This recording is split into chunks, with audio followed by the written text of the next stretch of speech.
प्यारे मन सीताराम। रघुपति राघव राजा राम, पतित पावन सीताराम। रघुपति राघव राजा राम, पतित पावन सीताराम। सीताराम सीताराम, भज प्यारे मन सीताराम। सीताराम सीताराम, भज प्यारे मन सीताराम। बोलिए सियापति रामचंद्र भगवान की जय। राघवेंद्र सरकार की जय। जय जय श्री राधे। जय जय श्री राधे। सभी भक्तों से निवेदन, बहुत एकाग्रचित होकर सत्संग के प्रत्येक शब्द को हृदयंगम करने का प्रयत्न कीजिए। हमारे मन की मलिनता को, मन की अशुद्धता को, मन के अज्ञान को सत्संग ही एक दवा है। क्यों कि बिनु सत्संग विवेक न होई, और बिनु विवेक हरि कृपा न हुई। ये विवेक क्या है? दृष्टि। आप कहेंगे दृष्टि तो हमारे पास है। ये दृष्टि नहीं, ये जो हमारे पास आंख है, ये विवेक नहीं है। जब अपने और पराये का अंतर समझ आने लगे, जब मैं आत्मज्ञान होने लगे, और कैसा ज्ञान होने लगे कि 24 घंटे हम अपने को आत्मा मानते हैं। 24 घंटे आप अपने को देखिएगा, जो पुरुष के ढांचे में है वो पुरुष मानता है, जो स्त्री के ढांचे में है वो स्त्री मानता है। ये तो बाहर की पोशाक है।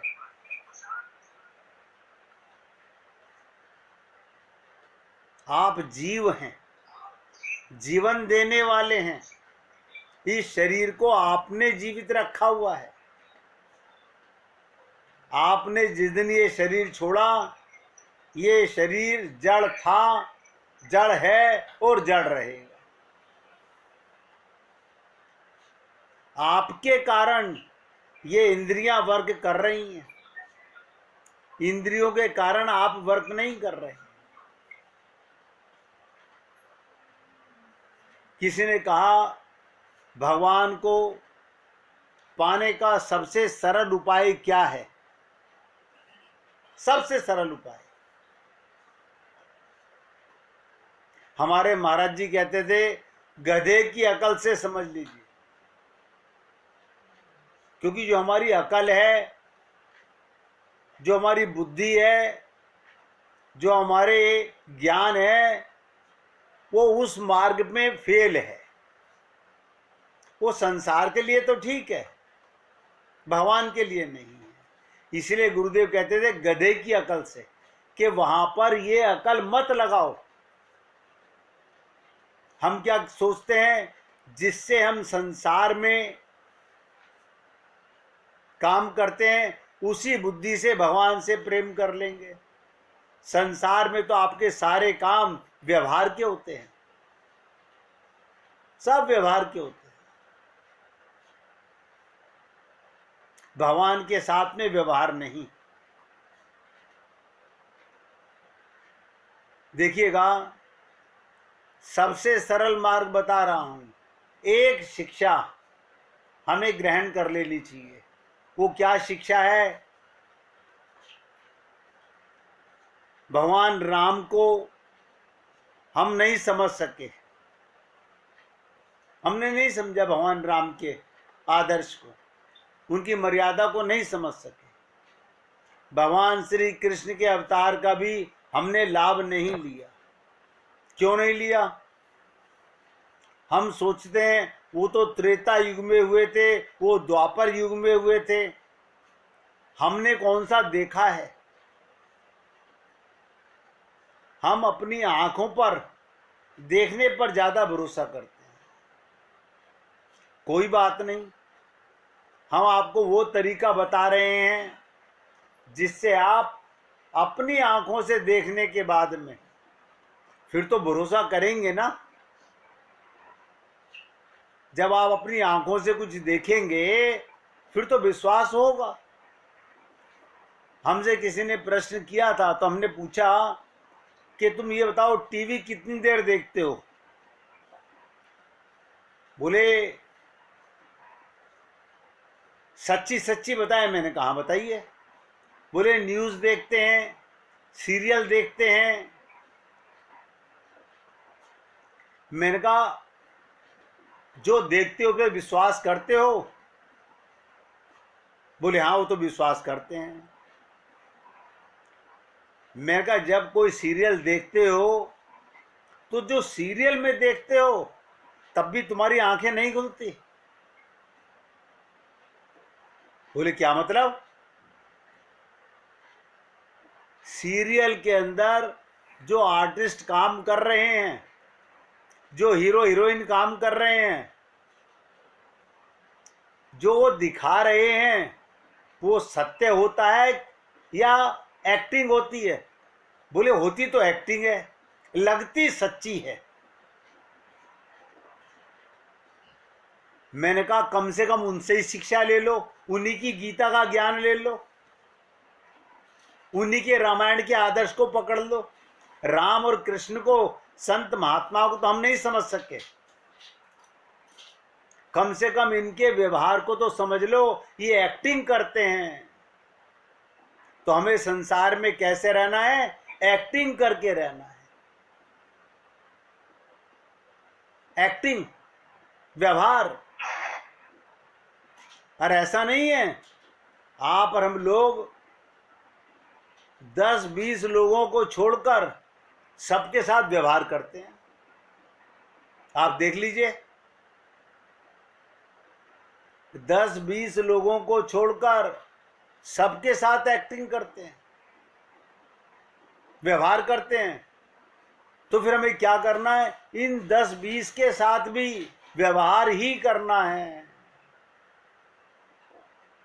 बस इतनी सी बात है। आप ऐसे क्यों कह रहे हो?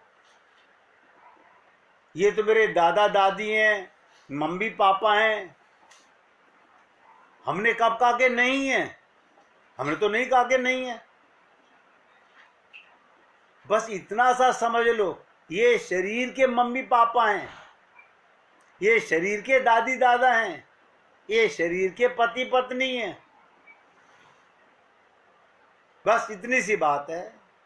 आप अपने को देह मानते हो तो देह को भगवान कभी नहीं मिलेंगे। सुनहरे शब्दों में नोट कर लीजिएगा, ये शरीर जड़ है, भगवान चेतन है। जड़ चेतन को नहीं पकड़ सकती। आप स्वयं चेतन हैं, आत्मा हैं, परमात्मा भी चेतन है। शरीर जड़ है, संसार जड़ है, संसार की प्रत्येक वस्तु जड़ है। इनका शरीर के साथ सहजातीय रिश्ता है। सहजातीय रिश्ता, एक ही जाति के हैं। आत्मा का, जीव का, परमात्मा का सहजातीय संबंध है। बस इतना सा ज्ञान चाहिए, बस इतना सा ज्ञान चाहिए। इस ज्ञान को परिपक्व करना है, केवल परिपक्व करना है। आप सोच के देखिएगा, आपको माता पिता ने, दादा दादी ने आपके शरीर का नाम आपको रटा दिया, रट गया ना। अब आप अपने आप को ये शरीर का नाम मानने लगे। वेदों से लेके रामायण तक संत महात्मा सरल करके बता रहे हैं, हे पुण्य आत्माओं, हम आत्मा नहीं मान रहे, बस व्यवहार में ले आइए। मैंने कब कहा कि परिवार में, संसार में, समाज में सबके साथ बहुत सुंदर व्यवहार कीजिए। देखिएगा, एक पत्नी, परिवार में 50 लोग होते हैं, किसकी पत्नी बन के रहती है? एक पति की बन के रहती है। बाकी सबके साथ क्या करती है? व्यवहार करती है। इसी प्रकार परमात्मा के बन के रहिए। परम पुरुषोत्तम भगवान ही मेरे हैं। बताइए, छोटी छोटी सी बातें हैं, कोई बहुत बड़े ज्ञान की आवश्यकता ही नहीं है, हमें कोई ग्रंथ रटने की आवश्यकता नहीं, कोई गीता के श्लोक रटने से भगवान कृष्ण नहीं मिलेंगे। गीता थी ज्ञान, अर्जुन को माध्यम बनाया गया। 700 श्लोकों की गीता भगवान ने युद्ध क्षेत्र में सुनाई। आप कहेंगे अब हम तो युद्ध क्षेत्र में नहीं है, हमारा जीवन युद्ध है।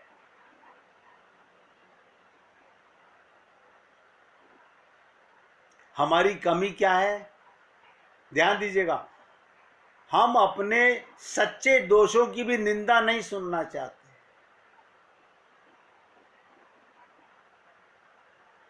एक तरफ तो कहते हैं निंदक नीड़े राखिए, निंदा करने वाले को सदा अपने पास रखो, और अपने दोषों को, निंदा को जो सुनकर के खुश होता है,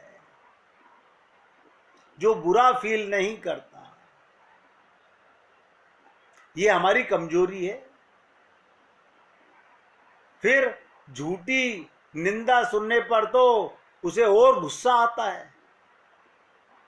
ध्यान दीजिएगा, अगर किसी की बुराई करो और वो झूठी हो, किसी ने चोरी ना की हो, आप उसे कहो कि आप चोर हो, वो कितना गुस्से में बोलेगा। और निंदा करने वाले के प्रति द्वेष, द्रोह हो जाता है। बस इतनी सी बात पे आपकी किसी ने निंदा की, किस चीज की? आपके शरीर की। शरीर को बुरा नहीं लगा, शरीर को बुरा नहीं लगा। एक मन है, एक मन। इसे एक वेद में नहीं, सारे वेदों के अंदर कहा गया, मन एवं मनुष्यानाम कारणम बंध मोक्ष हो। मन ही बंधन, मन ही मोक्ष का कारण है। हम अपने को शरीर मानते हैं, शरीर को शुद्ध कर लेते हैं, शरीर को निला धुला लेते हैं। ये सब जैसे संसार में प्यार कर रहे हैं, ऐसे भगवान के साथ कर रहे हैं। अंतर नहीं है कोई भी हमारे मन में। इसलिए आपसे निवेदन कर रहा हूं, उस द्वेष के, द्रोह के कारण अपने निंदक की निंदा करता है और उससे कलह करता है। घर घर में युद्ध क्यों हो रहे हैं? इसी बात के लिए हो रहे हैं। परिणाम क्या निकलता है? आपस में दोनों में बैर बंध जाता है और दोनों ही एक दूसरे के अनिष्ट करने में लग जाते हैं। मैं उसका बुरा कैसे करूं? दोनों ही बंधु बांधव भी होते हैं। अतएव इनके बैर का विषय उन लोगों में फैलता हुआ परस्पर विरोध अज्ञानता है। आत्मा को कोई गाली देता है? नहीं। आत्मा का किसी से ममता होती है? नहीं।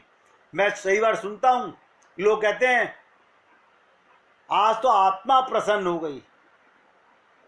भोजन करा किसी दावत में, बहुत अच्छा भोजन करा, तो हम क्या कहते हैं? आज तो आत्मा प्रसन्न हो गई। अरे मूर्ख, ये मन प्रसन्न हो गया है। आत्मा तो भगवान के साथ संबंध बनाकर, उनको अनुभूति में लाकर, जब व्यक्ति को उनकी अनुभूति होने लगे, और 24 घंटे होनी चाहिए। देखिएगा, जो हमारे साथ नहीं रहते उनकी हम अनुभूति करते हैं। विचित्रता समझने का प्रयत्न कीजिएगा। जो हमारे साथ नहीं रहते उनकी अनुभूति करते हैं। बेटा दफ्तर गया हुआ है, पति ऑफिस गया हुआ है, वो नहीं है, उनकी अनुभूति हो रही है। भगवान एक क्षण भी आपके साथ अलग नहीं होते, एक पल भी। क्यों? उसके बिना कभी आप रह ही नहीं सकते। और उनकी अनुभूति नहीं होती। क्यों नहीं होती?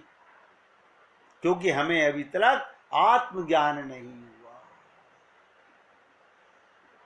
हमने कल से आपके साथ जो रामचरितमानस के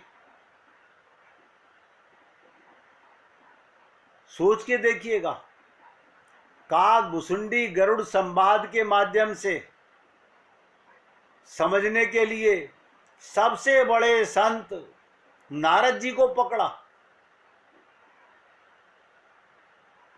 कि उनके अंदर भी ये रोग कैसे प्रवेश कर जाता है। नारद जी का मन सहज वैराग्य युक्त था।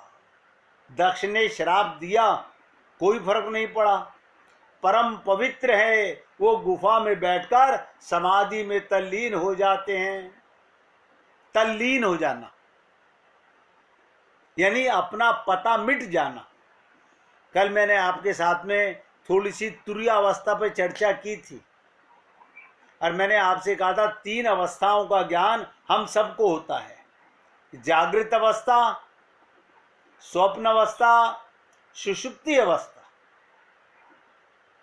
जागृत अवस्था आप जागे हुए हैं नहीं जागे हुए, लेकिन आपको फील होता है। ये भी जागे हुए नहीं है। जागने का मतलब है 24 घंटे आत्मज्ञान, आत्मा में रहना, वो जागना है। शरीर की जागृति को जागृति मानते हैं हम लोग, और स्वप्न को भी आप सब जानते हैं। आप सब लोग स्वप्न को भी जानते हैं। और ध्यान सुनिएगा, आप सुषुप्ति अवस्था को भी जानते हैं। आपके घर में टेलीविजन चल रहा था, पति गहरी नींद में सो रहा था, पत्नी देख रही थी। सुबह पत्नी ने पूछा, आपने देखा? बोले नहीं। आपने सुना? नहीं। क्यों नहीं सुना? बोले मेरी आंखें बंद थी। आंखें तो बंद थी, कान कैसे बंद हो गए?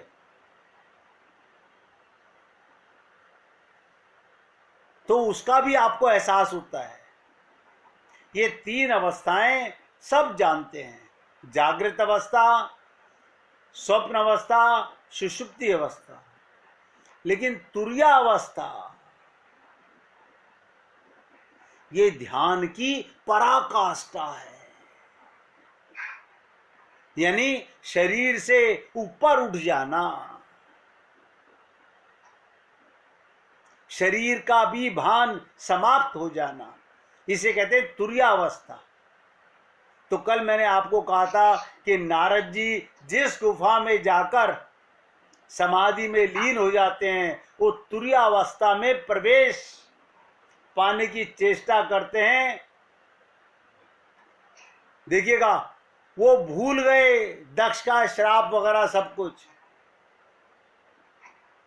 और मैंने कल आपको एक सिंपल सा एग्जाम्पल बताया था, जिनकी घड़ी बंद हो जाती है, जीवित होते हैं, घड़ी बंद हो गई, टिक टिक करना बंद हो गया, सांसों का चलना बंद हो गया, आपको लगता होगा फिर तो मर गए। वो मरे नहीं हैं, वो तुर्यावस्था में चले गए। कब वापस आएंगे? यही स्थिति थी नारद जी की। अब मैं आपको इसलिए बताना चाह रहा हूं ये बात, तुर्यावस्था से भी व्यक्ति आकर के कामी, क्रोधी, लोभी बन जाता है। समाधि की अवस्था में जाकर के भी समझना कठिन तो है, मगर असंभव नहीं है। ये भी आपसे निवेदन कर रहा हूं, और साथ में ये भी कह रहा हूं, अगर किसी को समझना है, आप एक बार नहीं 10 बार पूछिए। आप पूछेंगे, मैं एक्सप्लेन करूंगा। सुमिरत हरि हरि ही श्राप गति बाधी, सहज विमल मन लागी समाधि। नारद जी का मन सहज वैराग्य युक्त हो गया। हमारा राग युक्त है। राग क्या होता है? अनुराग। मंदिर में आप गए, भगवान का दर्शन कर रहे हैं, आपका पोता पोती भी आपके साथ है, वो रोया, आप तुरंत भाग करके उसे उठाते हो। ये क्या है? अनुरक्ति है। मंदिर में किसी और का बच्चा उठा रहा हो, रो रहा हो, आप उठाते हैं? नहीं, नहीं उठाते। अगर सेवा परमो धर्म था तो आप उसको भी उठाते, क्योंकि सब में बराबर भगवान है। तो नारद जी का मन, मैं फिर आपको बता रहा हूं, मन सहज वैराग्य युक्त हो गया। इस बात को सब अपने मस्तिष्क में अंडरलाइन करके रख लें, हमारा मन संसार में राग युक्त है। इसलिए हम भगवान को मिले हुए को भी अनुभव नहीं कर पा रहे। कोई संत महात्मा के सिंग नहीं निकल आते हैं, कोई संत महात्मा का चेहरा नहीं बदल जाता है। क्या बदल जाता है? सोच बदल जाती है। वो वैराग्य युक्त हो जाते हैं। कोई मर रहा है, कोई पैदा हो रहा है, वो भगवान की लीला समझ के आनंद में रहते हैं। आप सोच के देखिएगा, अगर भगवान या संत महात्मा किसी के मरने से, किसी के पैदा होने से ना खुश होते हैं ना दुखी होते हैं, क्योंकि लीला है भगवान की। तो यहां पर नोट कर लीजिएगा। आगे बढ़ने से पहले आपसे निवेदन कर रहा हूं, नारद जी का मन सहज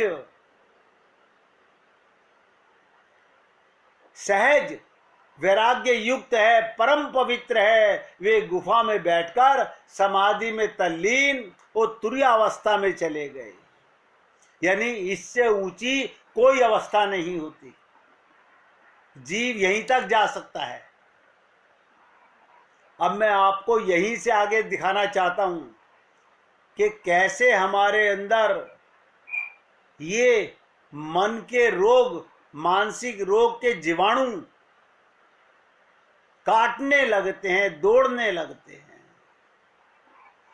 समाधि में देव ऋषि नारद की तल्लीनता को देखकर इंद्र को चिंता होने लगी।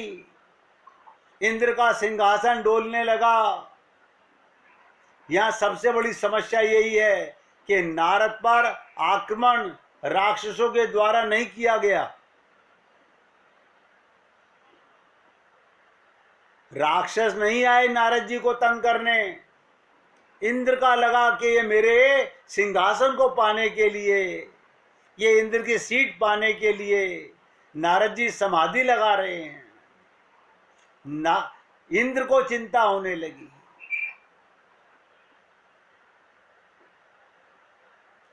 देखिए, कोई राक्षस नारद जी से परेशान नहीं, ये देवताओं के प्रेरणा से हुआ। यहाँ पर दो दर्शनों के टकराव की संकेत मिलता है। एक दर्शन है साधना के द्वारा स्वर्ग प्राप्त करना। बहुत से लोग दान करो, तीर्थ स्थान करो, हवन यज्ञ करो, क्या करोगे? स्वर्ग जाना चाहते हैं। स्वर्ग में भी यही काम, क्रोध, लोभ सब है, सब है। स्वर्ग में भी माया हावी रहती है। तो एक दर्शन है साधना के द्वारा स्वर्ग की प्राप्ति करना, और दूसरा दर्शन है समाधि में प्रविष्ट हो जाना। प्रथम दर्शन ध्यान दीजिएगा, प्रथम दर्शन और दूसरा दर्शन है, मैंने कहा प्रथम दर्शन का प्रतिनिधित्व इंद्र करता है। स्वर्ग का राजा कौन है? इंद्र करता है। और दूसरे दर्शन का प्रतिनिधित्व नारद करते हैं, वो आनंद ले रहे हैं। समाधि में बैठे हुए नारद जी को देखकर इंद्र को लगा कहीं वे हमारे स्वर्ग को पाने के लिए तो साधना नहीं कर रहे हैं।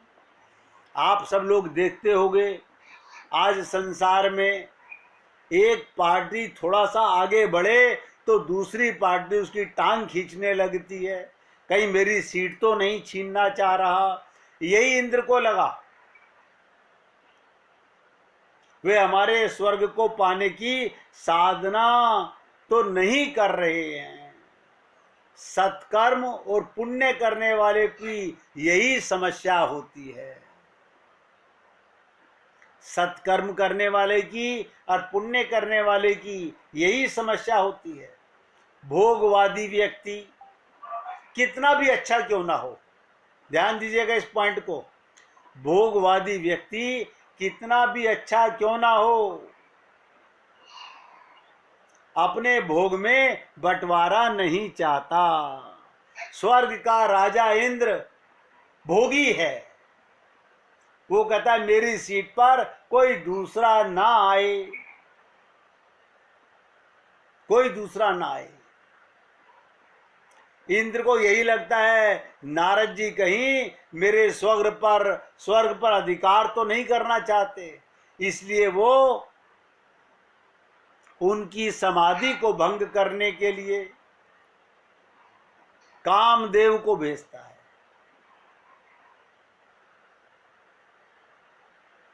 हमने कल तीन ही चर्चा आपसे की थी, बात, पित्त, कफ, काम, क्रोध, लोभ।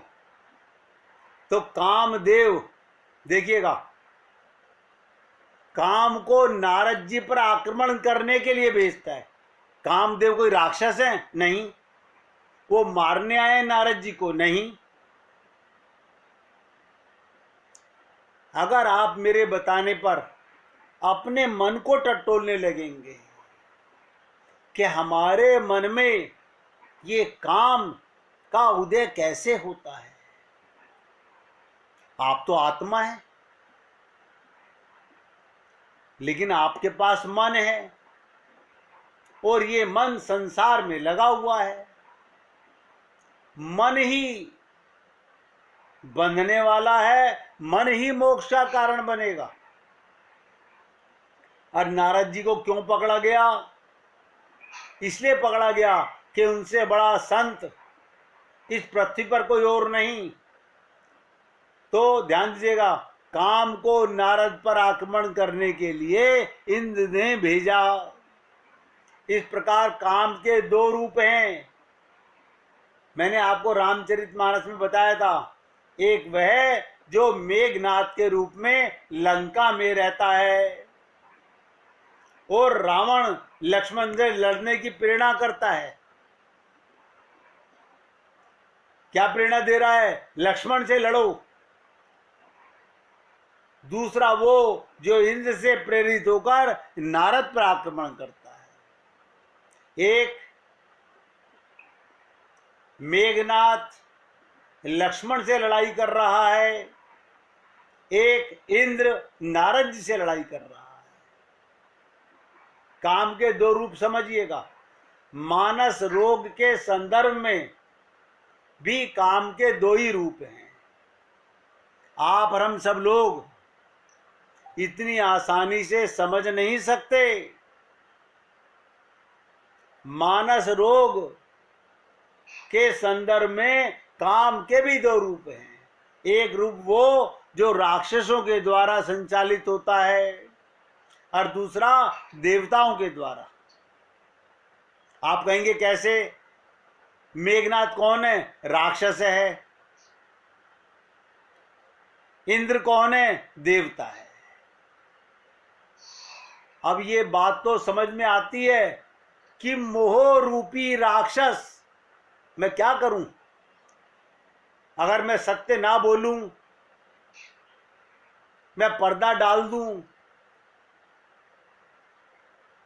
तो आप लोग, हम लोग अभी तक तो कुछ समझ नहीं सके, आगे भी कभी नहीं समझ सकेंगे। मेरे गुरुदेव ने एक ही शिक्षा मुझे दी थी, सांच को आंच नहीं। सत्य बोलने के लिए, सत्य का घूंट पीने के लिए, सत्य को समझने के लिए, सत्य को समझाने के लिए सत्य का ही बाण मारना पड़ेगा।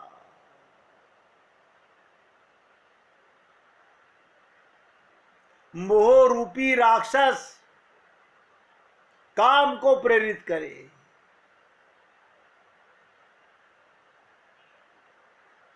आपके हमारे सबके अंदर मोह बहुत है। ये राक्षस है। मोह रूपी राक्षस काम को प्रेरित करे। ये बात बड़ी अटपटी मालूम होती है कि पुण्य रूप देवता काम के प्रेरक बने, देवता भी काम के प्रेरक बने। इसका अभिप्राय यही, सद्गुणों के द्वारा ही कभी कभी व्यक्ति के जीवन में दुर्गुणों का आगमन होता दिखाई देता है। बड़े बड़े ऋषि मुनि संत महात्मा काम के आगे हार जाते हैं। इसलिए आपसे निवेदन कर रहा हूं, यदि सद्गुणों का उदय, ध्यान दीजिएगा, सद्गुणों का उद्देश्य भोग और सम्मान प्राप्त करना ही हो, तब तो सद्गुण मनुष्य के जीवन में ईर्ष्या उत्पन्न करते हैं। तभी तो गोस्वामी जी ने कहा कि महाराज, स्वर्ग तो बड़ी अच्छी जगह है जहां मृत्यु लोक के रोगों से पीछा छूट जाता है और सब कुछ सुख सुख है। तब गोस्वामी जी ने क्या कहा? भले ही स्वर्ग में अन्य सब रोग नहीं, वहाँ बुखार नहीं होगा, वहाँ खांसी नहीं होगी, वहाँ जुखाम नहीं होगा, वहाँ टीबी नहीं होगी, वहाँ पर कैंसर नहीं होगा, वहाँ बीपी शुगर नहीं होगी, वहाँ नहीं होगा। भले ही स्वर्ग में अन्य सब रोगों का पीछा छूट जाए, पर वहाँ ध्यान दो, एक जबरदस्त रोग है।